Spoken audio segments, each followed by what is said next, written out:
Итак, для того, чтобы заменить бензонасосы, необходимо откинуть заднее сиденье, пододвинуть передние сиденья, чтобы задние сиденья не падали обратно в свое положение.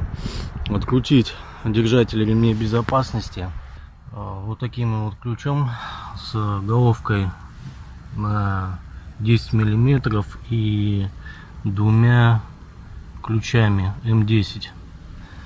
Очень удобно использовать один короткий, другой длинный для откручивания держателей ремней безопасности. Далее этим же ключом М10 мы откручиваем заглушки топливных фильтров. Обшивку лучше вырезать не по заводу, как идет она в круге, а вот так вот. Вот метка завода в круге. Больше увеличить рабочее пространство и меньше возможности попадания бензина на обшивку. И потом все это замечательно становится как родное. Для того, чтобы нам бензин не брызнул в салон авто, необходимо отключить разъемы на обеих насосах и завести машину. Таким образом машина поработает, и мы спустим давление, находящееся в топливной системе. После этого можно подсоединить трубку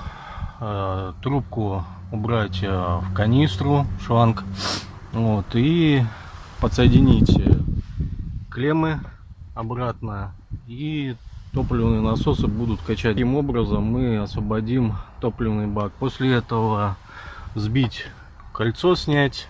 После этого осуществлять демонтаж топливного фильтра и топливных насосов. Чтобы не гонять лишний раз аккумулятор, я сделал вот такую приспособу. Принудительно подал питание на насос. Соответственно, плюс по шлангу и в канистру. Чтобы спустить с той половины бака туда, подадим клеммы, шланг останется также здесь. Вот процесс с второго насоса. Второй насос подключаем также и бензин. Повторно накину на правый насос, чтобы спустить бензин. Все сочится, остатки. Шланги заткнуты тряпочками, чтобы мусор не попадал. Вот эти вот места обязательно вычистить от пыли. Стопорные кольца сняты. Дальше снимаем фильтр и регулятор и разъединяем все шланги, достаем колбы. Вкручиваем правый насос, достаем и сливаем с него остатки бензина. А потом откручиваем фильтр, достаем также левый насос. Итак, оба насоса демонтированы. При демонтаже рекомендую насос выкрутить, соответственно, против часовой стрелки, и перевернуть его, и там же спустить весь бензин. Соответственно, вытаскивать его снизу. Соответственно, осадок видно какой-то, с бензином не смешивается даже. Вот такие вот у нас заправки. Так что необходимость замены топливного фильтра существует. Посмотрим, что окажется внутри топливного фильтра. Менялся он недавно, ориентировочно где-то 50-40 тысяч назад. Так, а это у нас правая сторона. Тоже видно какое-то крапление. Два топливных насоса. Соответственно, два топливных насоса, будем разбирать их и устанавливать вот такие вот насосы. Фирма РПП, лазерная гравировка. Номер насоса 44017. Его маркировка S260D. С насосами идут Вот такая вот резиночка. Ее необходимо поставить сюда. Вот еще одна резиночка. И резиночку вот сюда поставить. Вот еще одна резиночка внутрь.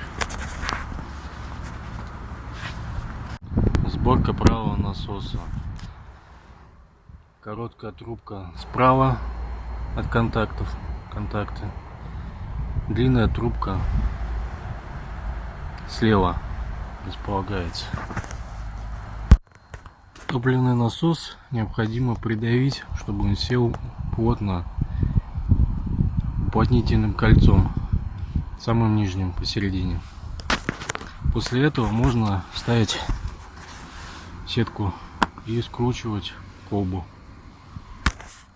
Итак, правый насос готов, собран второй насос. Чистим бак, ставим.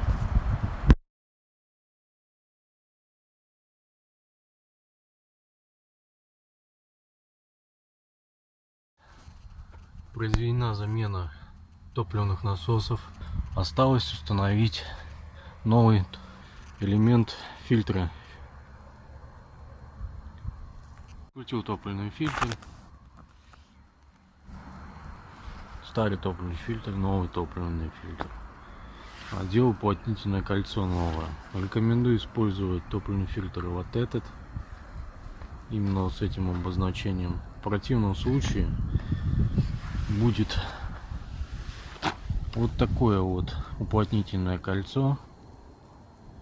Оно, как видно, толще. Вот я его приложу. И будет проблема с одеванием колбы.